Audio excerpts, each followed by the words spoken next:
Have you ever had one of those days where you feel like you finally got it together? You wake up early, you hit the gym for once, you read a few pages of that book you've been ignoring for months. You even clean your room. And in that moment, something in your head whispers, okay, I'm changing. I'm finally becoming the person I'm supposed to be. That feeling is real, by the way. It's not fake. You catch your reflection in the mirror and think, not bad. You kind of want to tell someone. You text a friend, hey, I went to the gym today, I started reading again. And there's this quiet pride sitting in your chest. That pride isn't a lie. In that exact moment, you really did try. You really did take a step towards something different. The problem starts right after. A few days go by, and somehow you're right back where you started. The gym visit was a one-time thing. The book is still stuck on page 12. The room is a mess again. And here comes that strange guilt. Wait, I thought I was getting better. So why am I right back here? Here's the part that should really bother you. This isn't a one-time thing. A few weeks later, that same rush of motivation shows up again. New plan, new start, new, this time I mean it. And a few days after that, you're back in the exact same spot. Do this enough times and something in you starts to wear down. What used to feel like a small letdown turns into something heavier. A quiet suspicion about who you actually are. Am I just one of those people who never finishes anything? And here's the scary part. Most people never realize they're asking themselves the wrong question. So that's what we're talking about today. Not why you're lazy, not how to manage your time better. We're talking about the difference between actually changing and just feeling like you're changing. Because the thing that traps people the longest isn't doing nothing. It's the feeling of doing something. That feeling alone can be the most convincing trap there is. Here's the thing about change. We picture it all wrong. We imagine some big cinematic moment. The light bulb goes off, everything clicks, and from that day on, you're a completely different person. No relapse, no going back. That's a movie. Real change doesn't look like that. Real change is boring. It's repetitive. Most of the time, you can't even see it happening while it's happening. So most people never really learn to recognize it. Instead, they fall for things that just look like change. Let me give you a picture of this. If you stare at a tree every single day, you will never see it grow. Yesterday's tree and today's tree look basically identical. But come back in 5 years, and that tree is undeniably taller. People work the same way. Day to day, change is almost invisible. So instead of trusting something they can't see, people go looking for something they can feel right now. And that's exactly where the fake signals sneak in. One of the most common fake signals is the rush you get from simply starting something. You buy a new planner, new running shoes, you binge a few hours of self-help videos on your phone. And weirdly, you feel accomplished. Like you actually did something. But you didn't. You prepared. That's it. Preparing for something and actually following through on it are two completely different things. But in our heads, they get filed under the exact same category. So if you spend 2 hours planning, your brain quietly tricks you into feeling like you spent 2 hours doing. Think about New Year's resolutions. Everyone breaks out the color-coded planner. Goals written down. Daily schedules mapped out to the hour. And once that plan is finished, you feel amazing. Almost like you already accomplished the goal. But a plan is just ink on paper. Nothing has actually changed until you take the first real action. That plan is pointing you toward. And if planning feels good enough on its own, some people get stuck replanning the same goal over and over, while the actual doing part gets pushed off forever. The second fake signal is turning one single action into proof of who you are.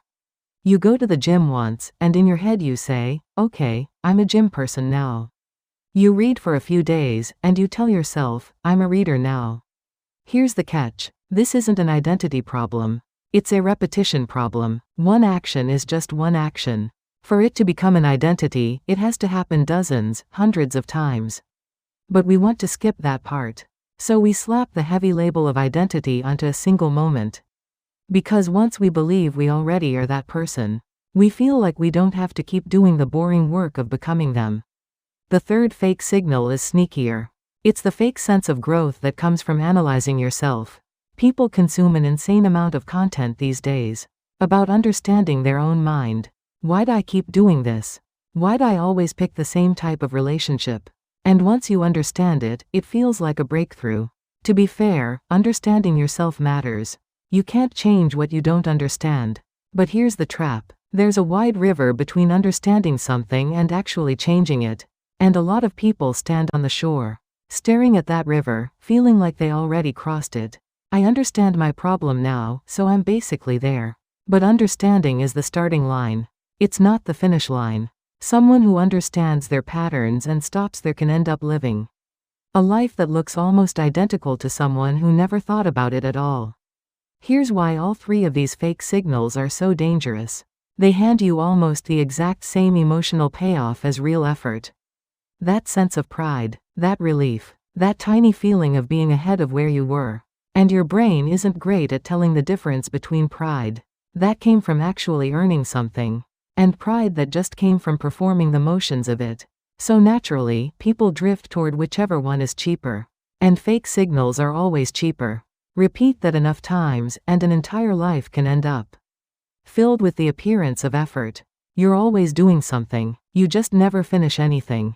A life with a great opening scene and absolutely nothing in the middle. Let's go a little deeper here. Why do we fall for this so easily? Honestly, I don't think this is a willpower problem. I think something deeper is going on.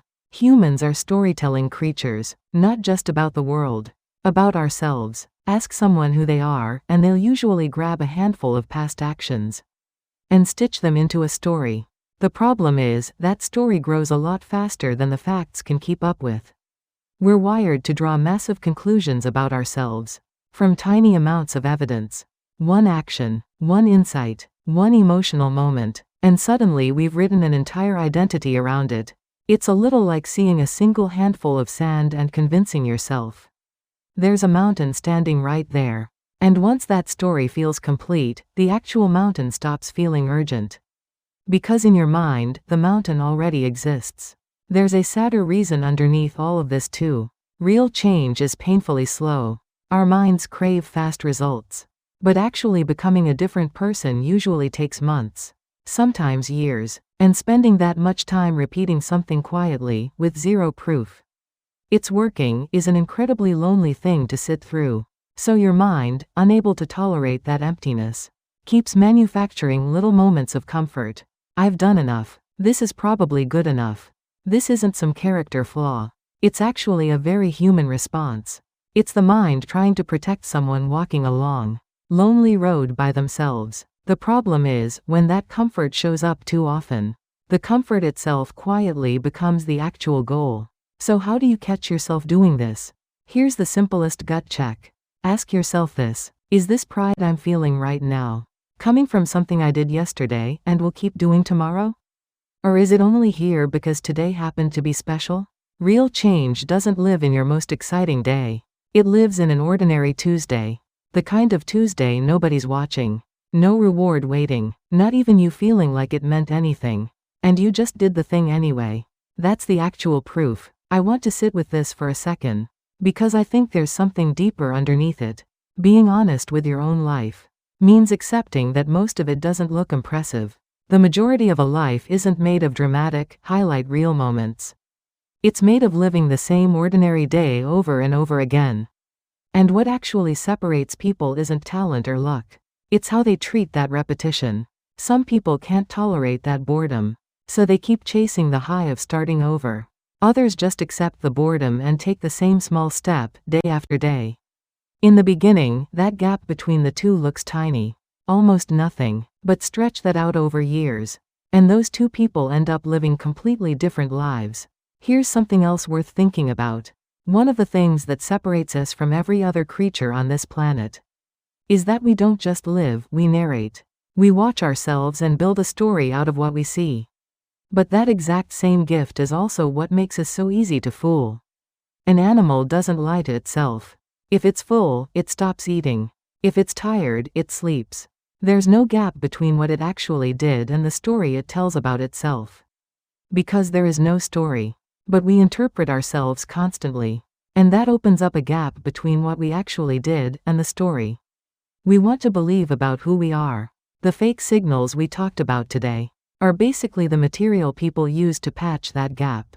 So maybe growing up really just means learning not to let the story get ahead of the actions. One more thing worth saying clearly. Being kind to yourself and lying to yourself are two completely different things. You're allowed to mess up. You're allowed to fall down and start over. That's not weakness, that's just being human.